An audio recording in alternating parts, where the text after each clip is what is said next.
Part 7. అలసట ఆందోళనను నివారిస్తూ శక్తి ఉత్సాహాన్ని పెంచుకోవటానికి 6 మార్గాలు. చాప్టర్ 23. మీ జాగృత జీవితంలో రోజుకో గంట పెంచడం ఎలా? ఆందోళన నుంచి తప్పించుకోవటం గురించి రాస్తున్న పుస్తకంలో నేను అలసట నుంచి తప్పించుకోవటం గురించి ఒక అధ్యాయాన్ని ఎందుకు రాస్తున్నాను? దీనికి జవాబు చాలా సులభం. ఎందుకంటే అలసట తరచూ ఆందోళనకి దారితీస్తుంది. అలసట శరీరంలోని నిరోధక శక్తిని క్షీణింపజేసి జలుబుని ఇంకా వందల కొద్దీ ఇతర వ్యాధులని కలుగజేస్తుందన్న సంగతి వైద్యం చదువుకునే ఏ విద్యార్థిని అడిగినా చెప్తాడు. అలాగే ఏ మానసిక రోగ నిపుణుడిని అడిగినా అలసట, భయం, ఆందోళన వంటివి ఉద్రేకాలని నిరోధించే శక్తిని తగ్గిస్తుందని చెప్తాడు. అందుచేత అలసటని నివారిస్తే ఆందోళన కూడా తొలగిపోయే అవకాశం ఉంది. ఆందోళన తొలగిపోయే అవకాశం ఉంది అన్నానా? అది మరీ నెమ్మదిగా అన్నమాట. డాక్టర్ ఎడ్మండ్ జేకబ్సన్ దీని గురించి ఇంకా లోతుగా చెప్తాడు. డాక్టర్ జేకబ్సన్ విశ్రాంతిగా ఉండటం గురించి 2 పుస్తకాలు రాశాడు. Progressive relaxation, you must relax. అంతేకాకుండా షికాగోలో ల్యాబొరేటరీ ఫర్ క్లినికల్ ఫిజియాలజీ విశ్వవిద్యాలయంలో ఎన్నో ఏళ్లు విశ్రాంతిని వైద్యంలో ఒక పద్ధతిగా ఉపయోగించడం గురించి పరిశోధనలు జరిపాడు. ఎటువంటి నరాల బలహీనత కానీ మానసిక వ్యధ కానీ విశ్రాంతి ఉన్న చోట మనలేవు అని ప్రకటించాడు ఆయన. దాన్ని ఇంకో రకంగా చెప్పాలి అంటే మీరు విశ్రాంతి తీసుకుంటున్నప్పుడు ఆందోళన చెందలేరు. అందుచేత అలసటని, ఆందోళనని తొలగించాలి అంటే దానికి మొదటి నియమం తరచూ విశ్రాంతి తీసుకోండి. అలసట చెందకముందే విశ్రాంతి తీసుకోండి. అది ఎందుకంత ముఖ్యం? ఎందుకంటే అలసట ఎంత వేగంగా పెరిగిపోతుందో చూస్తే ఆశ్చర్యం వేస్తుంది. ఎన్నో ఏళ్లు ఆర్మీలో శిక్షణ పొందిన యువకులు, ఆ శిక్షణలో రాటుదేలిన సైనికులు సైతం తమ ఆయుధాలని కింద పడేసి గంటకి 10 నిమిషాల చొప్పున విశ్రాంతి తీసుకున్నట్టయితే ఇంకా బాగా కవాతు చేయగలరని, ఎక్కువసేపు నిలబడగలరని అమెరికా సైన్యం ఎన్నో పరీక్షలు చేసిన తర్వాత కనిపెట్టింది. అందుకని వాళ్ళు ఆ సైనికులని విశ్రాంతి తీసుకోమని బలవంత పెడతారు. మీ గుండె కూడా అమెరికా సైన్యం అంత చురుకైనదే. మీ గుండె ఒక్క రోజులో మీ శరీరంలోని అన్ని అవయవాలకి పంపే రక్తంతో ఒక గూడ్స్ బండిలోని ఒక ట్యాంక్ నింపవచ్చు. ఆ రైల్వే ట్యాంక్ 3 అడుగులు ఎత్తున్న ప్లాట్ఫామ్ మీదకి 24 గంటల్లో 20 టన్నుల బొగ్గుని తవ్విపోస్తుంది. అంత శక్తిని అది వినియోగిస్తుంది. మనిషి గుండె నమ్మశక్యం కాని ఇంత పనిని 50-70 ఏళ్ల, ఒక్కోసారి 90 ఏళ్ల దాకా పనిచేస్తూనే ఉంటుంది. అంత పని అది ఎలా చేయగలుగుతుంది? హార్వర్డ్ మెడికల్ స్కూల్లో పనిచేసే డాక్టర్ వాల్టర్ బి కానన్ ఈ విషయాన్ని ఇలా వివరించాడు.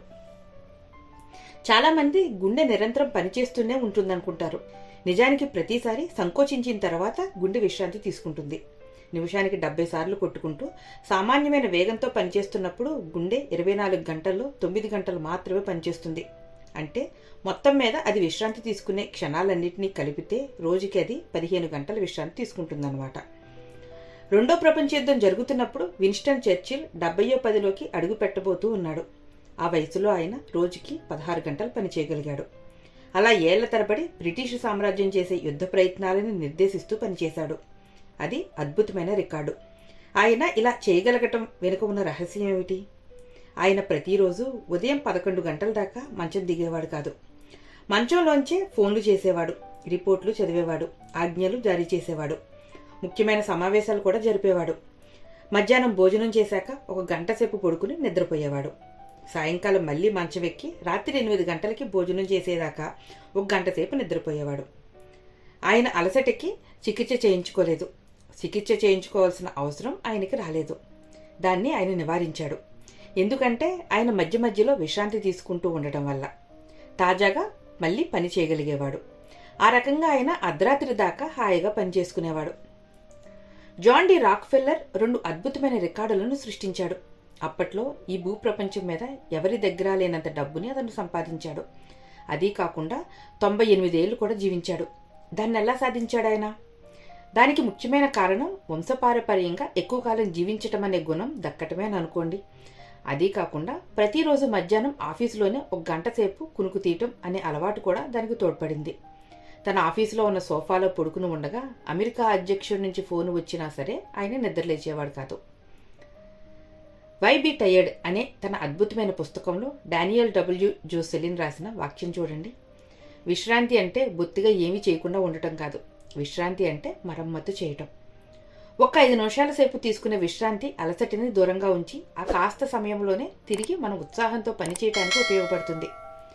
బేస్బాల్ ఆటగాడిగా ప్రసిద్ధి పొందిన కానీ మాక్ ఆటకు ముందు మధ్యాహ్నం పూట తను చిన్న కునుకు తీయకపోయినట్లయితే 5వ ఇన్నింగ్లోనే పూర్తిగా అలసిపోయేవాడినని నాతో అన్నాడు. కానీ నిద్రపోతే మాత్రం అది 5 నిమిషాలైనా సరే ఏ మాత్రం అలసిపోకుండా వరుసగా 2 గేములు కూడా ఆడగలిగేవాడట.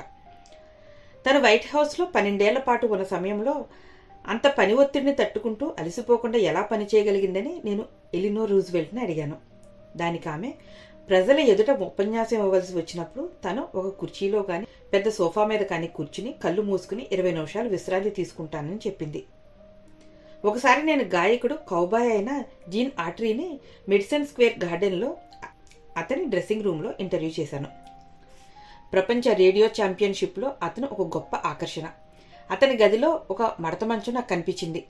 జీన్ ఆట్రీ నాతో, ప్రతిరోజు మధ్యాహ్నం నేను దీని మీద పడుకుంటాను. ఆటకి మధ్య చిన్న కునుకు తీస్తాను. నేను హాలీవుడ్ చిత్రాల్లో నటించేటప్పుడు రోజుకి 2-3 సార్లు 15 నిమిషాలు పడక కుర్చీలో పడుకుని నిద్రపోతాను.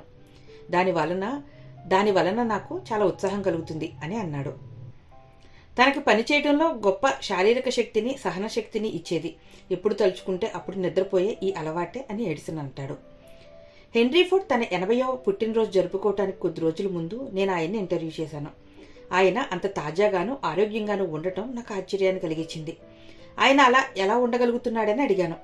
నేను కూర్చోగలిగితే ఎప్పుడు నిలబడను, అలాగే పడుకునే అవకాశం దొరికితే కూర్చోను అని అన్నాడు ఆయన.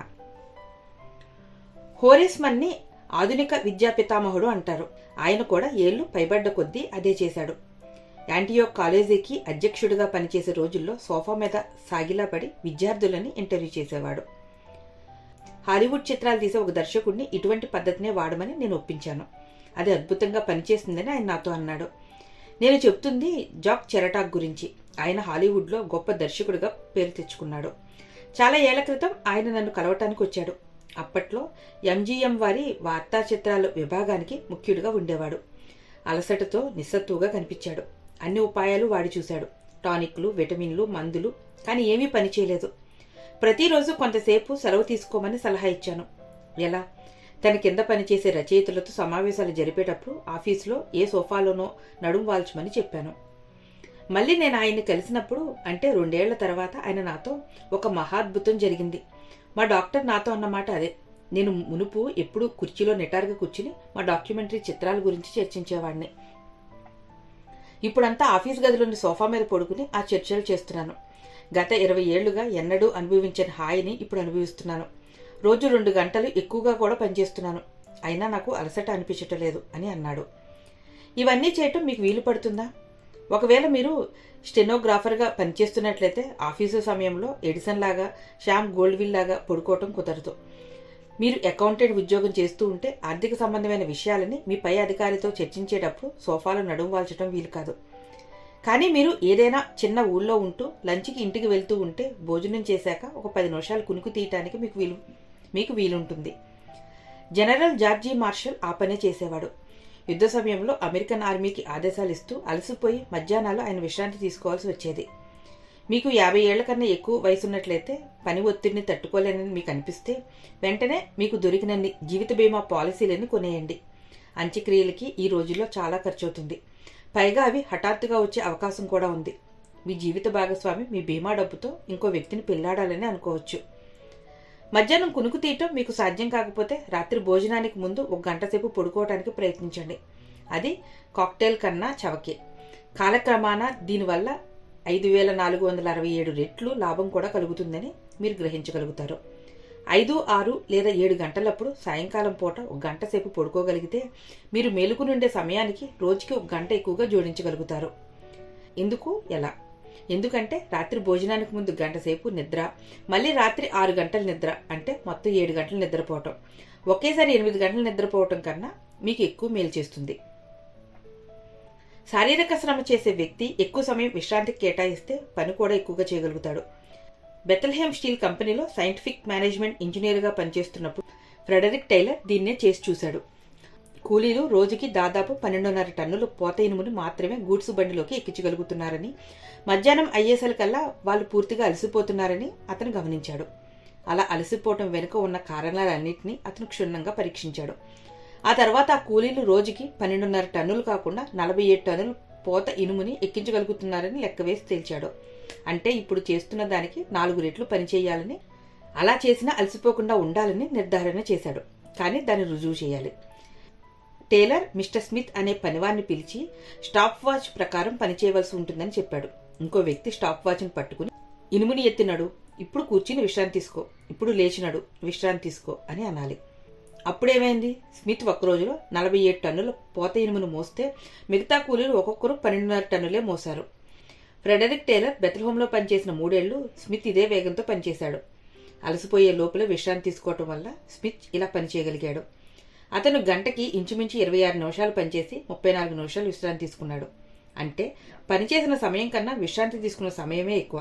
అయినప్పటికీ మిగతా వారికన్నా 4 రెట్లు ఎక్కువ పనిచేశాడు. ఇదేమన్నా కట్టు కదా? కాదు. ఫ్రెడరిక్ విన్స్లో టేలర్ రాసిన ప్రిన్సిపల్ ఆఫ్ సైంటిఫిక్ మేనేజ్మెంట్ అనే పుస్తకంలో 41 నుంచి 62 పేజీల్లో ఇది రికార్డ్ చేసి ఉంది.